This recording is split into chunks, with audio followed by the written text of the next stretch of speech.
Please welcome the first panelist, Mr. Radoslav Danilák.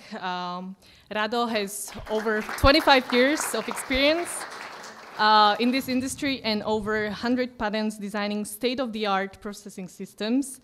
In 2016, he founded Tachyum to disrupt markets by solving the processing performance plateau of nanometer-class chips. Rado was also founder and CEO of Skyera, a supplier of ultra-dense solid-state storage systems, which was acquired by Western Digital later in 2014. As a CEO, he also won the 2013 Gold Tech Award Circle for Emerging Company Executive of the Year. The second person on the panel is Mr. Igor Kočiš, who is a co-founder of GA Drilling.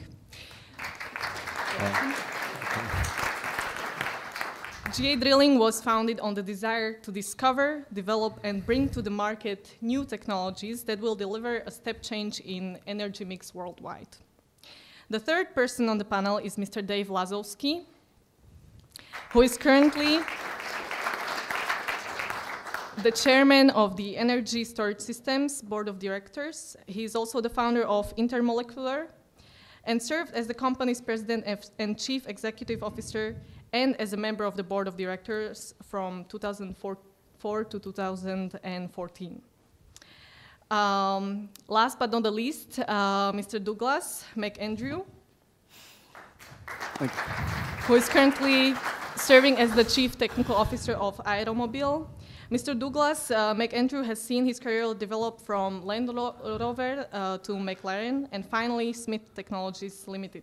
His early beginnings saw extensive work on several world-class Land Rover products, as well as contributing to the introduction of the BMW Mini in '97. And I would also like to welcome our moderator of the first panel discussion, Mr. Marian Gazdík.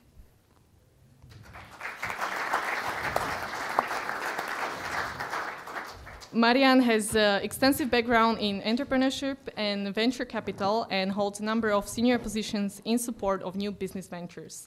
Marian is also the managing director of Startup Grind Europe, which is a network of successful global entrepreneurs, and Brain Trust, which focuses specifically on top entrepreneurs in the CE region. Marian, the floor is yours. Thank you. Good evening, everybody. Before we jump in, I would like to encourage you to join us. Join us in our discussion.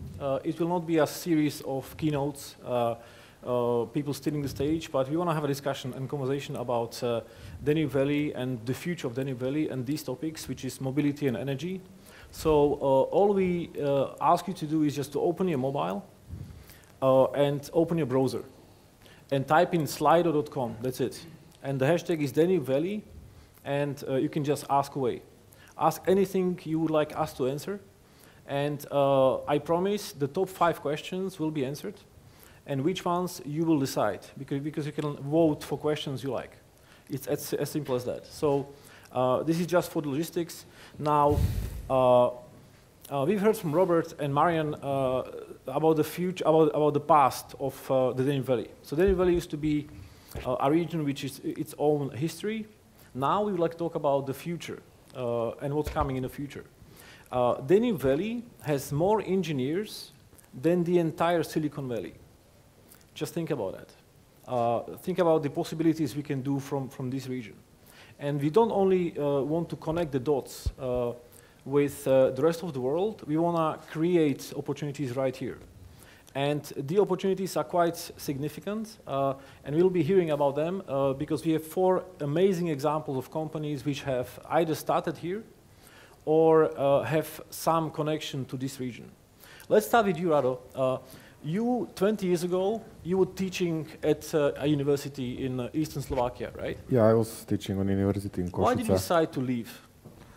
Well, I work in the field, in the processor field, where basically there was no industry in Central Europe and pretty much not in Europe. So the only chance to realize my dream and design these chips was to go to United States. And the problem was, as you can see, that the opportunities were not here at the time. We want to change that. So you came to the United States, you started a company, then you sold it successfully. You did it again So you built two successful companies. Like Marian mentioned, Apple used Rados chips in Apple MacBooks, for example. The reason that we have in our laptops not hard drives, but flash memory is because Rado found a way how to make the technology significantly more expensive, more cheap. And this is how Rado influenced all of us. Rado, in your next adventure, Tachyum, you told us that you would like to impact the cloud industry, which will be in 5 years from now 10% of the world's energy spent. So yeah, so basically everybody in today's society, they like social media. They use Google, Facebook, and so on and so on. So that's the positive side. And it's growing very nicely, about 15% per year, which is really scary. It means every 5 years it doubles. In 10 years it quadruples, and so on. And 2016, all that infrastructure consumed 40% more energy than whole Great Britain and produce more carbon than all the airplanes on the Earth. 10 years from now, it will be 4 times more. And it will be reaching point where humanity cannot generate enough energy to support that growth. And so we developed the technology which on these data centers reduce the energy by factor 15 to 20 times, allow another 40, 50 years for humanity to go exponential growth in IT technology, which otherwise will be not possible because humanity will be unable to generate enough electricity to cover that. Yes. So that's our mission. And so all this energy has to come from somewhere. Igor, you don't come from a physics background. You started an IT company, and you had a small exit. You sold the company, and then somehow you didn't like the fact that drilling gets more expensive the deeper you go, but not linear, but exponentially. And today, 8 years later, you created a company with 20% of PhDs and a technology which is contactless drilling. What is your big vision for getting the energy for the world without the carbon footprint? That was our decision we did 8 years ago to start it. Maybe just to repair it a little bit, that my background is electrical engineering and physics, so that was only maybe the side job that IT was very, in 90s and 2000, something was flourishing and here booming, and not too much about the hardware and so on. So it was look from the bottom to the top that we recognized the problem of the geothermal industry, and specifically talking about the baseload electricity energy that you can generate around the clock. And our inspiration was, for example, Iceland. When we visited Iceland, we seen the nice country with 100% of the renewables. Is a hydro and geothermal is the combination there. And we see not only that there is about the electricity that you can have for a zero carbon footprint and the clean energy that you can produce, but also the many side effects that you can get to the geothermal, like greenhouses and production and jobs you can create around. And our first question was why we can't do it in Slovakia or anywhere. And the answer was it's enabling technology that is needed for that is the drilling. So since that time, as we made the first proof that it's possible to do it by some kind of technologies that last 20, 30 years you can find in the other industries, we are able then to develop the technology that is based on plasma. Plasma is something very hot that you can bring to any material, you can influence in the same time very big volume of the matter. Could be rock, steel, anything. And that was the beginning of our R&D 2008-9 to 2012. Once we prove it, we started to work with the industry. And also what was important regarding this long-term vision to enable this geothermal industry to happen anywhere in 70-80% of the world, in contrast to 2-3% what you can do today, was also the ability to work with the industry on the other short-term applications. That is very pragmatic approach to the market, not to concentrate on the final application that will happen in the end, but to be able to find this roadmap that you can do something what is feasible. That's the long-term vision. Now, Dave, you're an example of a company which already has a short-term way of using that. You are a chairman of a company which is doing energy storage. Why is this space so important for the mankind? So I think what's interesting about what's happening in the energy market is the increase in the percentage of renewables, the mass proliferation of renewable energy sources, including photovoltaics and wind, driven by cost reduction. The significant cost reduction that has taken place in the case of photovoltaics, resulting from China production. So it's large scale volume production. Centered around, frankly, Chinese subsidies, which results in effectively zero depreciation for Chinese panel manufacturers. That has had an impact on the entire competitive landscape, and the result of that is price elasticity of demand. So a massive market that's been created. Now the problem with photovoltaics is also the problem with wind, is the fact that the sun is not always shining, like we saw today, and the wind is not always blowing. So what's happening is an emergence of the need for energy storage to allow the energy to be used when it's needed, in peak periods of demand, not just peak periods of supply. So the key in the emergence of the energy storage market is really the result of what's happened in a variety of other industries that have benefited from price elasticity of demand, meaning as costs come down through a combination of both innovation and manufacturing scaling, it creates markets that wouldn't otherwise exist. And that's happening today in energy storage.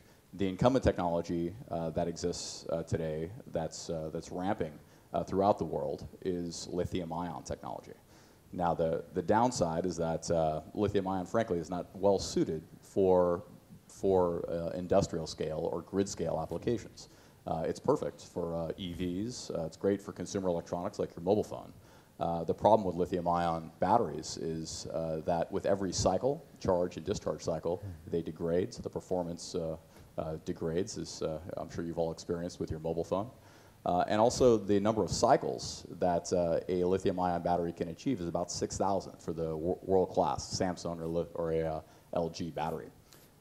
The result of that is a 10-year lifetime, which is not matched to the lifetime of a photovoltaics installation, which is 25 years. Mm-hmm. So what ESS has is not just a solution that meets those in-market requirements of a 25-year life without degradation, but we've got a technology that is 1/3 the levelized cost of energy of lithium-ion, the incumbent technology.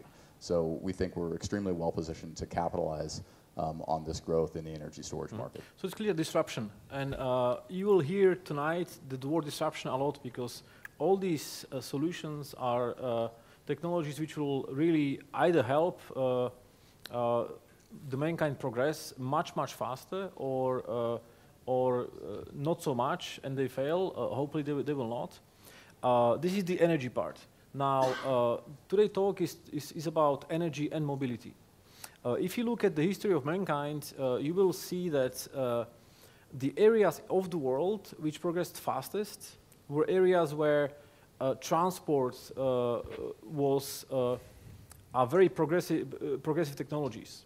For example, in Africa, they didn't have horses; they have zebras. But you can't ride a zebra because zebra has a biting effect, a biting reflex, and also kicking reflex. So you can't tame a zebra. In Asia, at the same time, people had horses. They could travel big distances. And whenever people can travel fast or fastest, they could really progress. And you can see it as a pattern all over the world in history, where transport was of an advantage compared to other civilizations. The Europeans coming to the US and coming to North America and so on. It was a big advantage. We have a company where you, Doug, are the CTO, and you're coming from the automotive space, from McLaren, where this company can really has an ambition to bring us way beyond the car. What is your big vision, and why do you think it is so important for us? Well, thank you for allowing me to talk. As CTO, I'm normally the person behind Juraj in developing the products that we're doing in Aeromobil, in a Slovak team that is creating some fantastic innovation and fantastic solutions to ultimately a challenge associated to try and re-engage efficiency into personal transportation. I think everybody has experienced either the restrictions and the pinch points associated to road-going transportation or the difficulties associated to air transportation as a means by which to efficiently move between A and B. We don't see that changing either, as more and more people need to be in more and more places. We can see that we need to be more efficient. We need to create the ability to expand the application of technology and reduce the application of certain areas like city centre transport. So make it more efficient and then be able to apply technologies to actually improve efficiency as we travel around the world. Aeromobil is simply trying to take a 2D system and make it a 3D system. It's trying to provide the ability, the flexibility, the freedom and versatility to choose the best means by which to get from A to B. Too many times, the decision you make when you walk out the door is the decision that will essentially make you either an hour late or an hour early, depending on the system that you are entering. What we're trying to create with Aeromobil is the ability to react to a situation and actually create that flexibility. So if you choose to fly because it's more efficient, great, but that might mean you need to avoid weather, you might need to avoid infrastructure to try and enter that airspace. And what we've tried to create is a good car and a good plane merged together to deliver that freedom, that flexibility that ultimately the car initially gave to humanity when it was initially introduced. You know, the fact that you could travel at 70 miles an hour, that you could drive somewhere in a time that made sense, that actually engaged industry, that engaged innovation. And what we feel is that we've constrained that personal opportunity by the sheer volume of traffic, the sheer volume of people moving around. And by engaging that 3D space, by allowing for the use of something that has always been there. You know, air is always there. It does not need millions of tarmac roads to allow it to operate. It can operate today. So by allowing the technology that we have available to us now to engage in personal transportation, we feel that we can significantly increase the efficiency of personal movement and reduce the natural pinch points that you will have experienced just today in traveling here. Yeah, it's a big, bold vision. Now, how do you get there? What are the obstacles? Rado, why other companies in your industry cannot do what you're trying to achieve? What is so special about your company? Few things are interesting. You know, in my first company, Senforce, I had about 80 people, and our competitors was Samsung, few thousand people working against us, Intel, SanDisk, Toshiba, Micron, SK, Hynix, and so on. And what's happening in these big organizations, they have own dynamics. You know, in big organizations, sometimes you don't take risk because what is the reward for the risk? Well, if something goes wrong, you get demoted or get fired. If something goes right, well, benefit is incremental, and it many times lead in these companies to be in position, if you do nothing, nothing goes wrong. Yeah. If nothing goes wrong for 10 years, you will get promoted. And the small organization, what was the difference? First was the people. We picked up people, you know, which they have drive, they have passion to do the stuff. They are very different people which you find in big companies. This is different mentality. These are builder versus maintainers. And the fact how the organization work, we have been able to deliver with 60 people things which our competitor, for example, Intel, could not deliver with 600 people and so on. So it was about the people and how they work together and how they are focused and basically the mindset. And you know, that's why effectively startup exists in United States. You know, big company, when you have R&D centers, you know, when they take risk and something goes wrong, stock get affected. So what they do instead, they say, well, let small companies take the risk, and when they are successful, I just buy them. That's easier way of managing the innovation than taking risk, because if something goes wrong, stock is affected very badly. If something goes right, the benefit is incremental. So this created all the industry of the startup. So you're saying that it's the culture, and it's having the best people you can have. You know, we have a forum of top 20 CEOs. We're coming together every 2 months or so, and Rado was taking part in one of them, and he said there is an infinite number of excuses a B player makes. Is that what you say? No, actually, it's you know, if you have A player means best people. They can do pretty much anything. You can send them on problem A, on problem B, so there is really nothing what they cannot do. Now, interestingly, if they are B players, they typically are insecure. They are afraid to hire people who are better than them, because they will displace them. And B people hire C people. And what we are basically saying, if you have C people, there is almost unlimited things what they cannot do.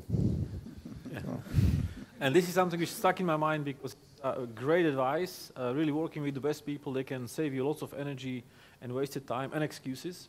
Igor, in your company, you have, like we said, 20% of PhDs. Why do you need them? We need them because what was absolute dominant our first years was fundamental research. So our first steps were with, of course, the founders, but also with the best people, mostly from here Central Europe, to be able to find and assess, test different kind of technologies that could be potentially used for our target application to change the drilling way to order of magnitude faster than today's technologies. And therefore, the first group of people, let's say first 30, 40 people, were mostly researchers and engineers that are able to do totally new things. Now, as we are moving forward from the development to testing, we of course we are now getting on board experienced engineers and the operators who are able then to finalize the things that are created or developed, but definitely without the strong R&D, in our case, as our product is based on totally new approach, is inevitable. And also, when we compare it I know, to the other companies in the industry, mostly talking about the big service companies like Schlumberger or Baker Hughes, Halliburton, there's also similar situation like big dinosaurs against the small active mammals that we are running around, because there is a big conservatism in the industry that we approach, and we can say that industry is doing the same way all the drilling things and what is related to that as it was in 20s in Texas, but with better technologies like more advanced materials, better automation, but there is no step change. And that's the big chance for the small companies to come with totally different idea and to be able to bring it to the life. Yeah. Talking about the best people you can hire, Dave, you are living in Silicon Valley, right? Now you are here in Slovakia, in the heart of Europe. What do you think, why is it important for you to come here at a forum like this and get involved with the idea of connecting the dots? Yes, I couldn't agree more with the comments made by both Rado and Igor in terms of the importance of the caliber of the team. It's increasingly important at an early stage of an organization, but it remains critical going through the life cycle of an organization. So we had a very good discussion with GlobalSec earlier today regarding what are the elements that exist within the Silicon Valley that has resulted in the Silicon Valley being successful and really a focal point for the creation of startups. And it's a unique combination that, frankly, can be replicated here. but it will require effort. It's not just about having access to capital. That's a prerequisite. You'd mentioned earlier, I think maybe Marian had mentioned the fact that you have more engineers here in this region than in the Silicon Valley, so that's not a shortcoming either.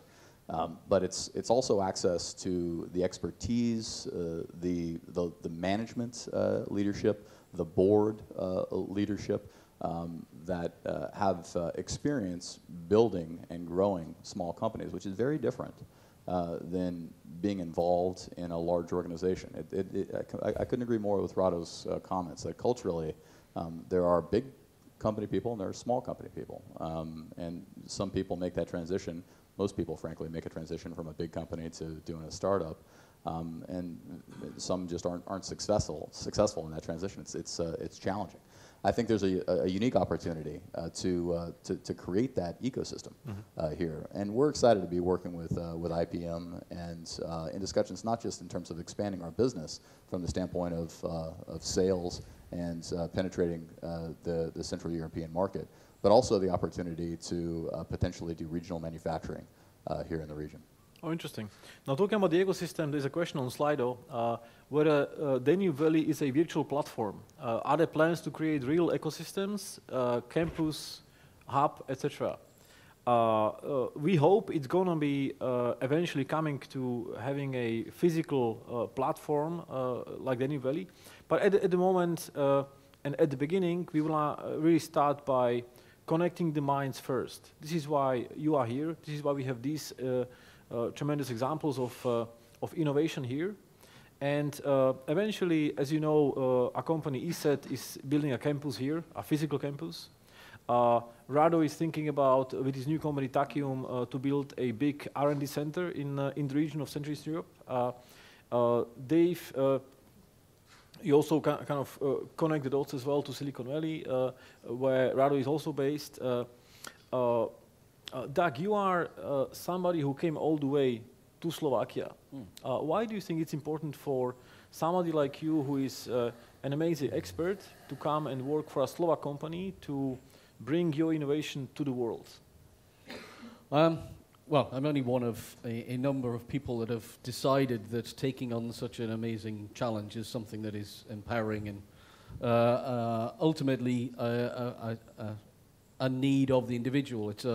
There are individuals within organizations that have to innovate, and maybe they're the A-class type of individuals. They have their own opinion, they have a view, they are willing to voice that.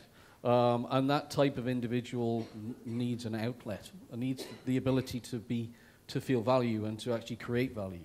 And this the framework that's been created in Slovakia, the desire to actually prove, to evidence that it's possible and it's possible for it to happen here, was something that I was taken with.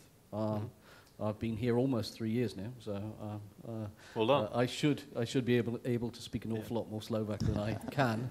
So apologies for that. So those are the positives. And now we have a question on Slido as well. What are the biggest obstacles to operating in Slovakia?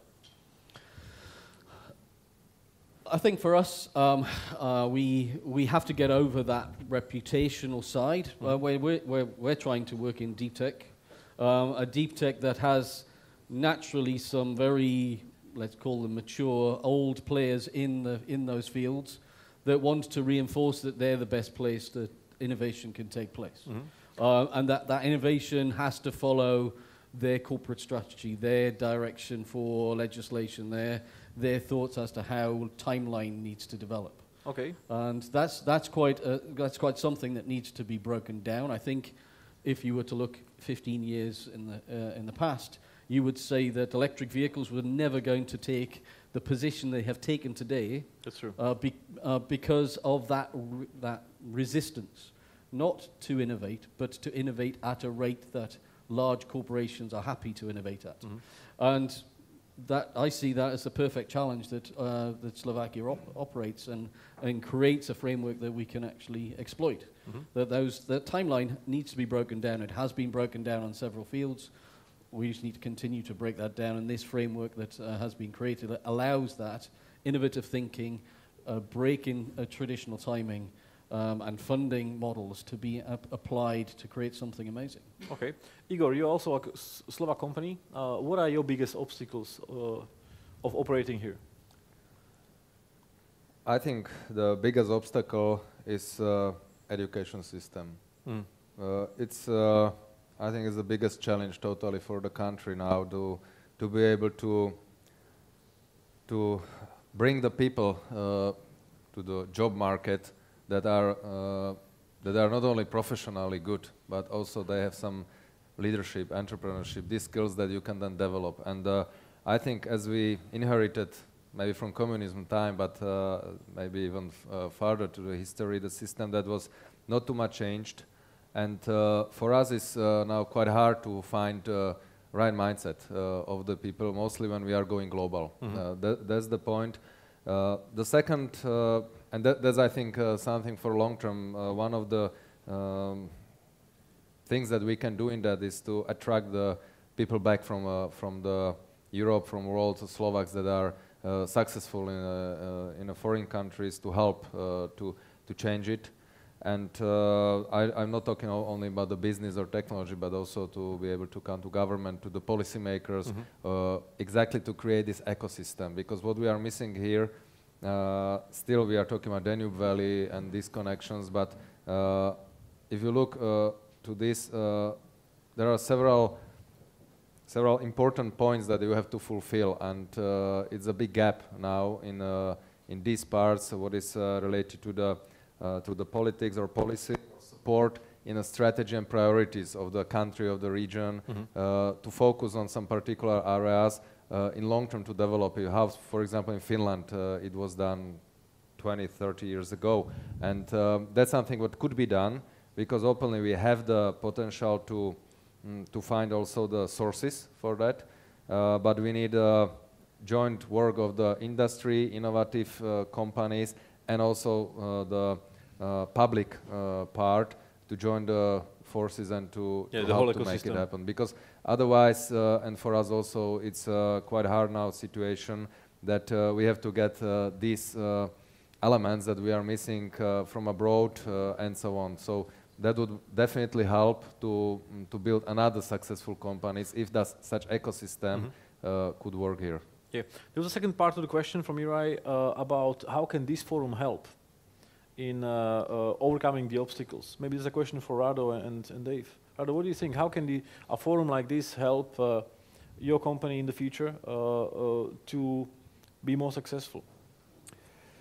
You know, it's a lot of time about the focus. Let me make some example. Let's look at China. You know, they have different government structure than United States. And a few years ago, they decided that as superpower, they have to have the best supercomputer in the world, the fastest. Historically, United States have been. And they focus many years, they focus resources because they had goal and they drive towards that and so on. So actually today China have world fastest supercomputers and is getting ahead every year more and more from United States. They cannot catch it.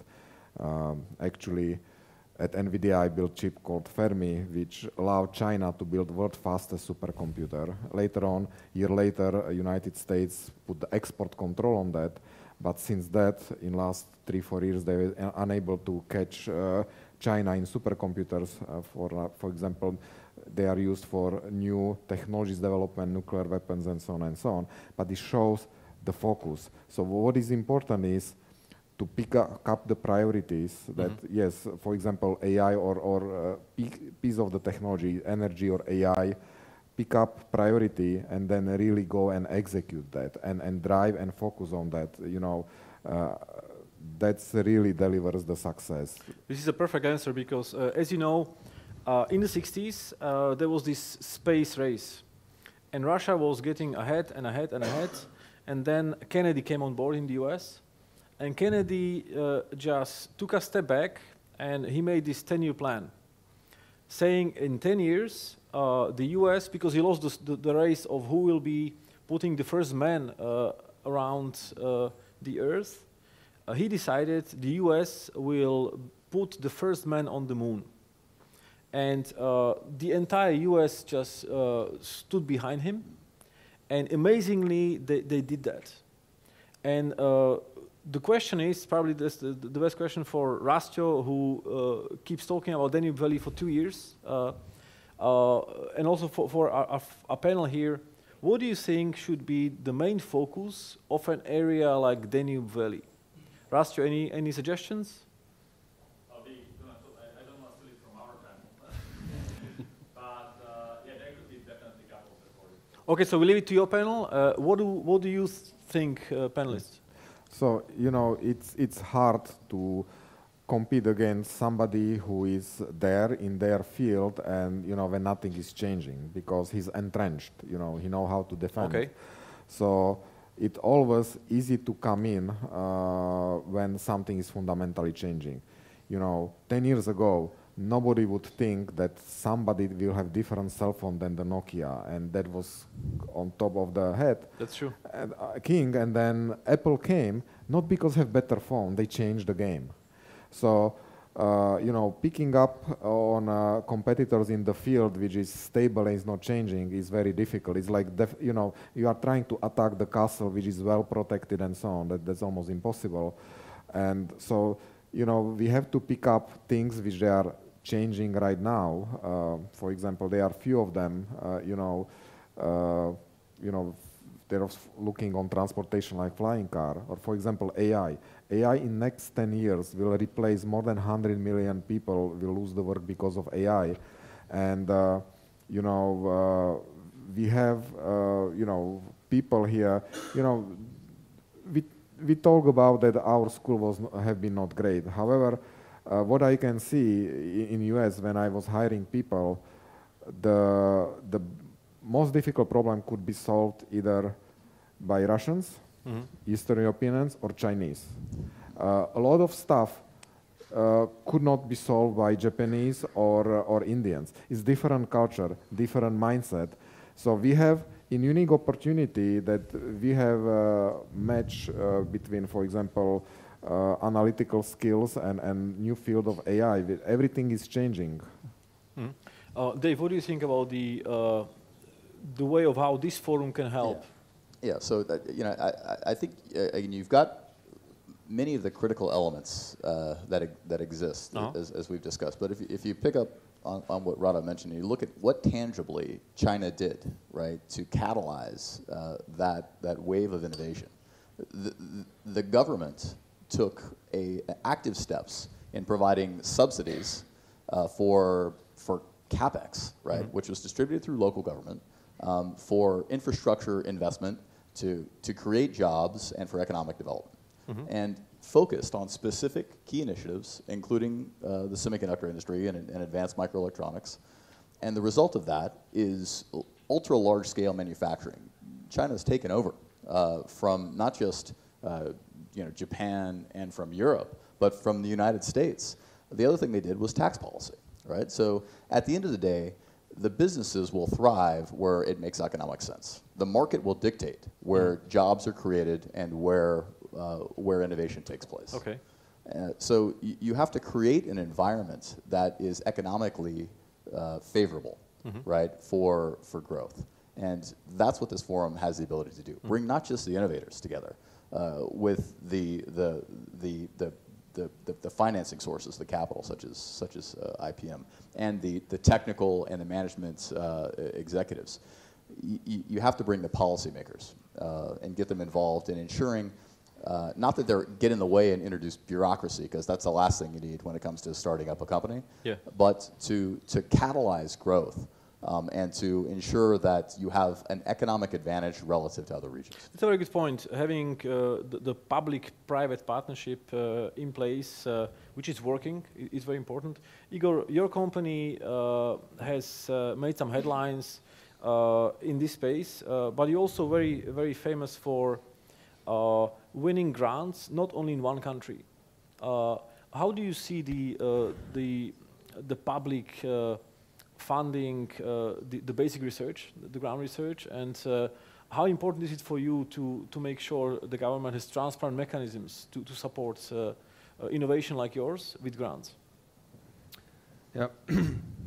In our case, and openly saying that we very successfully utilized the public grants for the infrastructure building since 2010 to 2014. Yes. And it's just a time coincidence that on that time was here the structural funds for the research development, and in combination with our first private funding into the company, we are able to utilize these sources to help us to build a very unique European or world unique infrastructure that we build here for the development, research and testing of the things that we are doing, and that's also for private and industrial investors or the financial investors that the great position that they can like co-invest only to something that you are building in a long term. And unfortunately, when we are looking now to the policymakers, we talk about the priorities, but also on the way how to decide from the government, Brussels, Slovakia, and doesn't matter point of view, what to support. It's absolutely important to have transparency. We also are applying in the UK, as the UK is our, for our technology, is the first market that we want to go. Yes. We applied in a very hard competition for the similar support, and we are also successful. And that's maybe,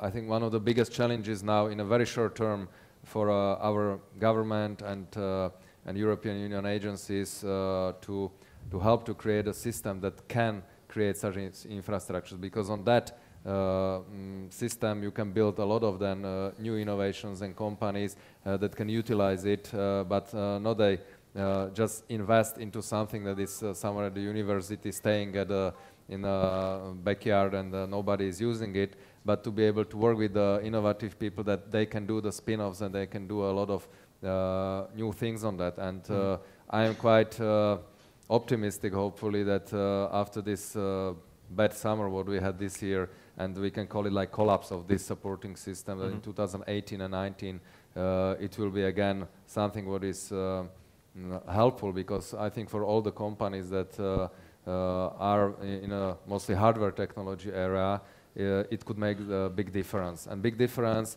not only to stay here in the region, then you can find good support for that, and then to concentrate on the activities with that, but also to be able to be faster on the in the market and to attract another industrial partner or investors to support technology and business. That's the way how government comes in.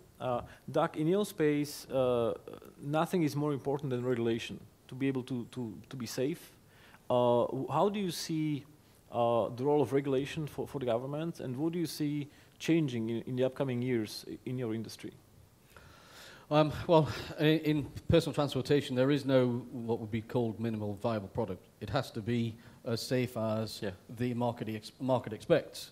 There is no acceptance that safety changes, that somehow less safe is acceptable because it opens up application. You know, humanity expects safety to get better, and that is driven around a framework associated to describing a legislative mechanism by which products are certified and by which products are demonstrated as being capable.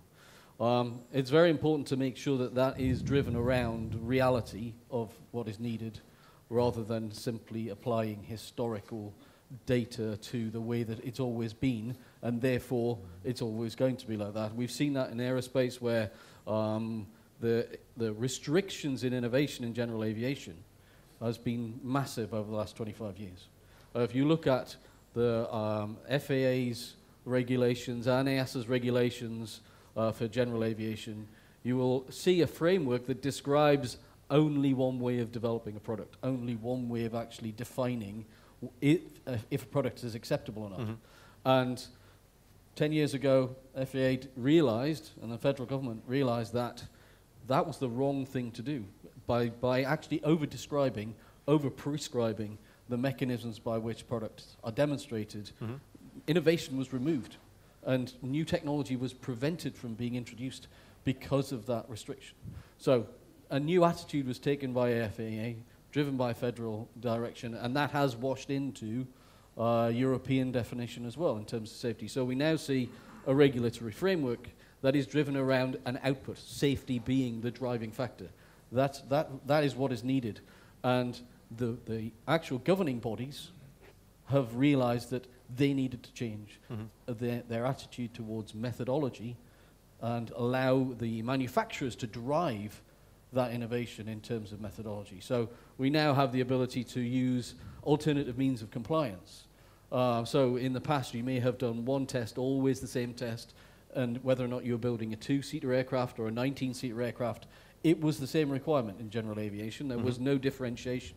Now we've got a framework that has recognized that a 2-seater, a 3-seater, a 4-seater, a 1,200 kilo or less aircraft is somewhat different than a 6-ton, 7-ton, 9-ton, 9-seater jet.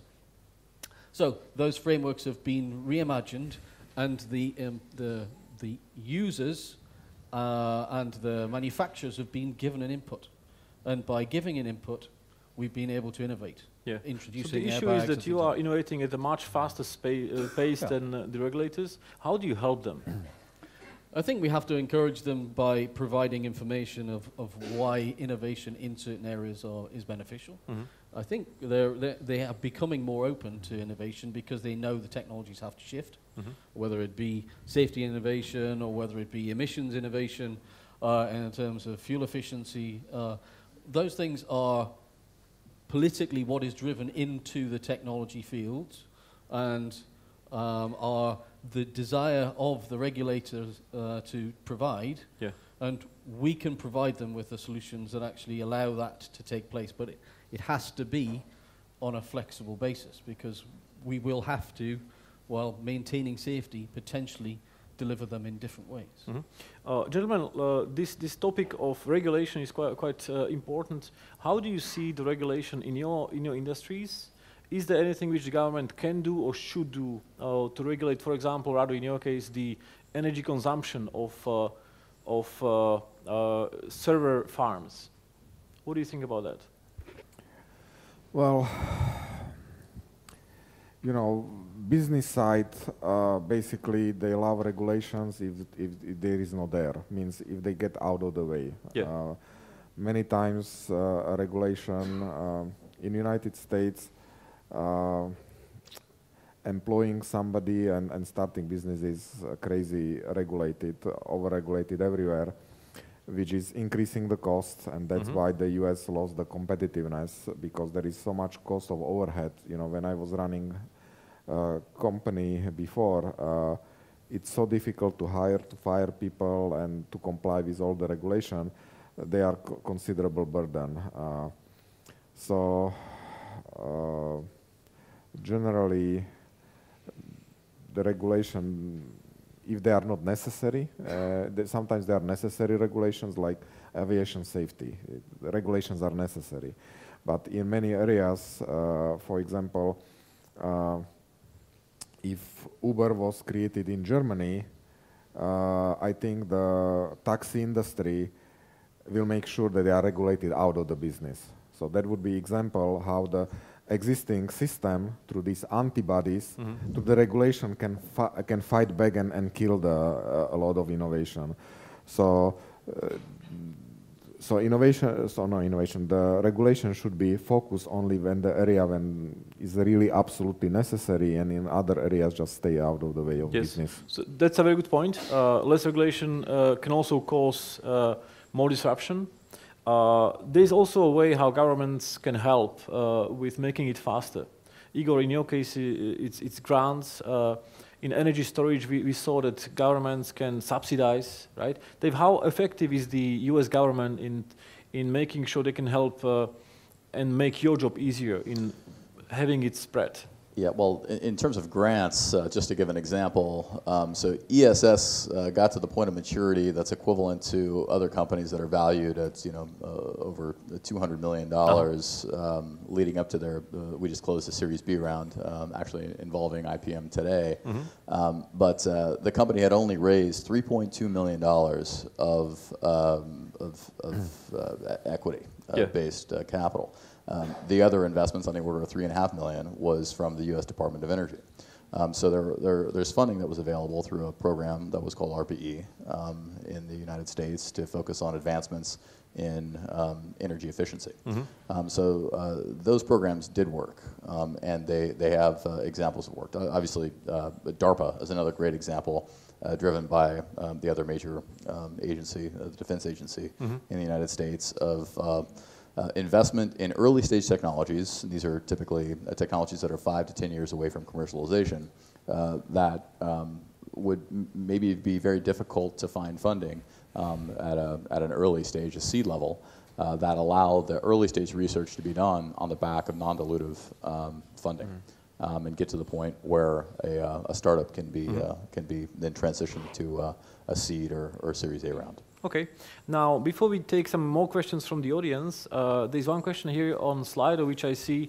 Why don't we have any women representing innovation in Danube Valley on the panel? That's a great question. It's a very good question. We hope we're going to have many of them here.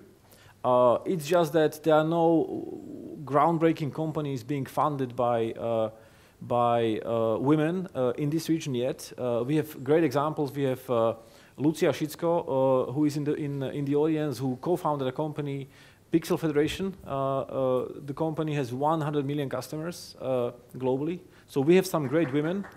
So give it up. Hi, Lucia. Yeah, so we have some great examples. We want to have more, that's for sure. Now, before we take some questions from the audience, there's one more question on Slido, which is very interesting, and it's about the future. And the question is, what is the future of energy and mobility in the Danube Valley? Doug, let's start with you. What is the future of mobility in this region? I think the opportunity allows for mobility to be reimagined very significantly, and to be able to demonstrate new technologies and new applications of technologies quite readily and quite quickly.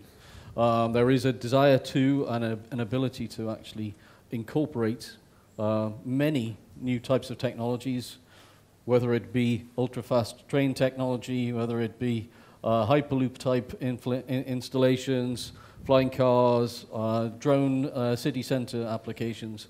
The opportunity exists for the region to actually exploit those benefits. It has to be encouraged, and it has to be nurtured through both public and private entities. But there is nothing stopping this region from actually being able to be the forefront of application in terms of mobility. And we want to help that. Dave, what do you think should be the future of energy in this region, in the heart of Europe?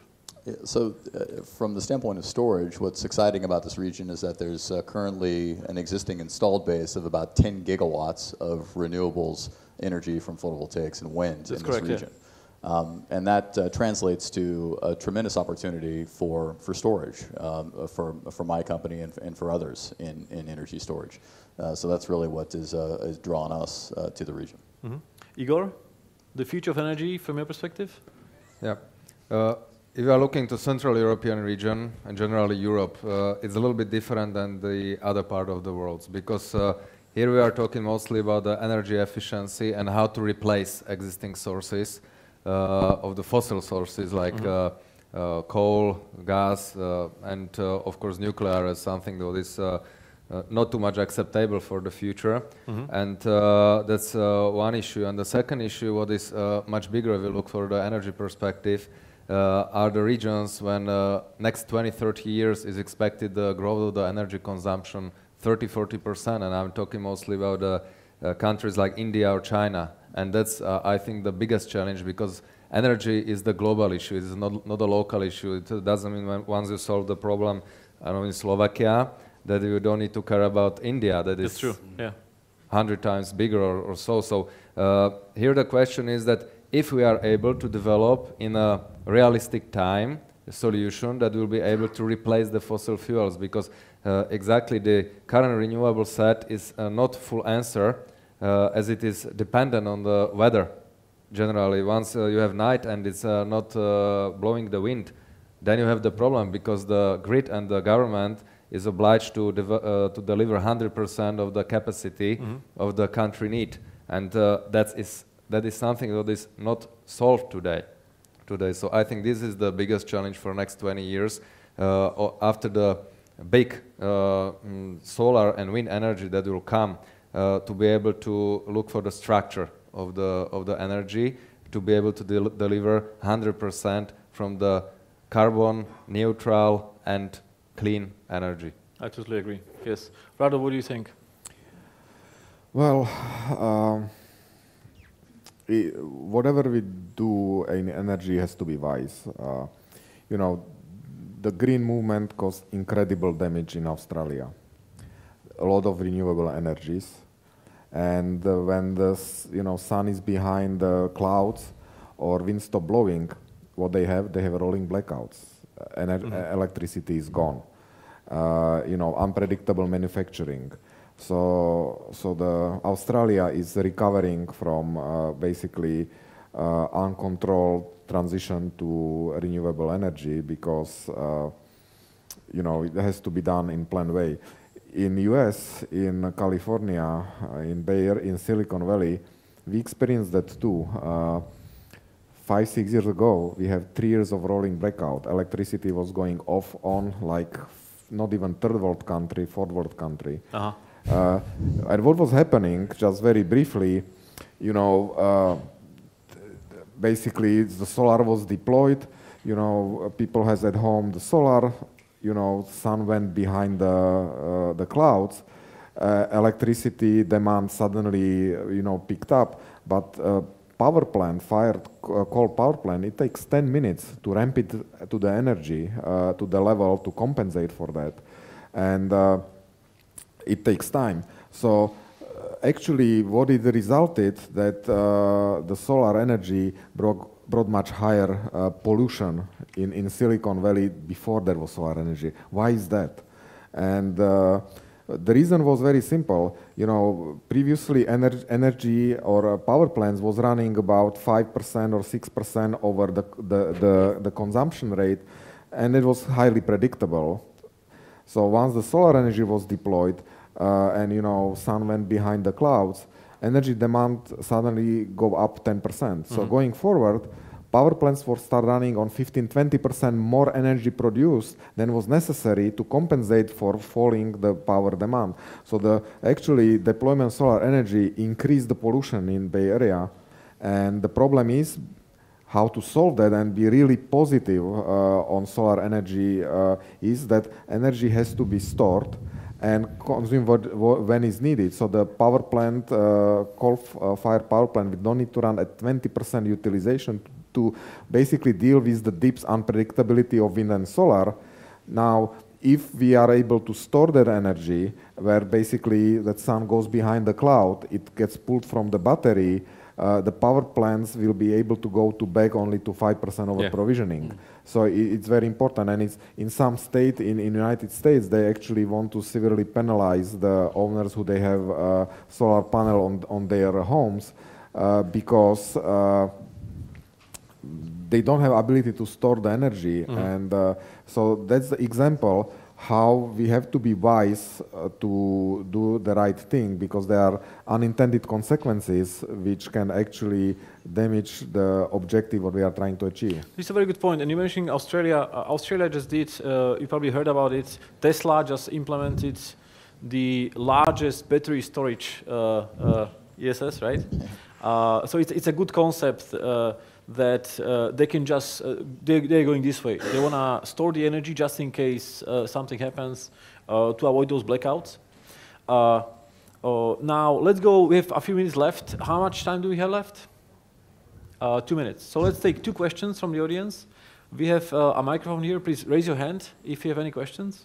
We're going to mixing it up. Anybody wants to ask something? Andre over here. Please stand up and ask away.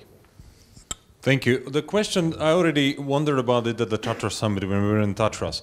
So what I noticed is that we have energy utilities, the incumbents in energy, who, from my at least perception, they pretend as if the world was going to be just continue going in a linear fashion. And then there is you guys who see the world slightly differently, and you see how actually we have an exponential development in energy innovation and mainly the digitalization of energy. What do you see the main reason why these groups are not talking to each other enough? Or if Is it that you guys actually are talking and we just don't know about it, we don't see about it? What is the main obstacle? That there is not enough cooperation and communication between the incumbents and the innovators? Very good question. Dave? Yeah, I can speak to the U.S. market as an example. So that conversation, those dialogues are taking place. In fact, the drivers for the storage market in the United States are the utilities, both the private and the public utilities. And they're looking at a variety of different technologies, from pumped hydro to compressed air energy storage to a variety of battery technologies. The flexibility of batteries and the cost reduction associated with the scale up of lithium ion driven by EVs has really made lithium ion an incumbent technology. But again, it's just not extremely well suited for those applications. So what we've seen is a lot of demand and a lot of pull from the large-scale utilities in the United States, from Duke Energy on the East Coast to PG&E, Southern California Edison, and San Diego Gas and Power on the West Coast. Igor, quick answer. Here is a difference also in timings, if you are considering these two groups, but that utility providers and these big companies and policymakers, they are always counting with something that is already there, what is proven, what we can see that is working, and they can adopt it in a wide scale. And we see also many bad steps in that, like here, for example, in Central Europe, the big support of the solar energy that was totally inefficient in the end of the day, and so on. So there are the attempts, but not every time successful, backed up by some studies or analysis that will create something that is really sustainable and long-term. So there are risk averse also in that point. So it's always quite hard to convince or to find these early adopters that will show that, yes, it's working, here is the example, and we can then copy-paste. So I think, for example, in my field, like geothermal, what we are doing, what we have the advantage that you can find the places in the world when it is working. So now the target and aim is just to finish it as a technology product that it will be feasible, because you can show it in Iceland, in geysers, in Indonesia, that is working, you can bring the people there, and then you just say, okay, we have the technology that can make copy-paste here in this region. Great. So that's advantage. Great. I think the time is up. Please put your hands together for Rado, Igor, Dave, and Dak.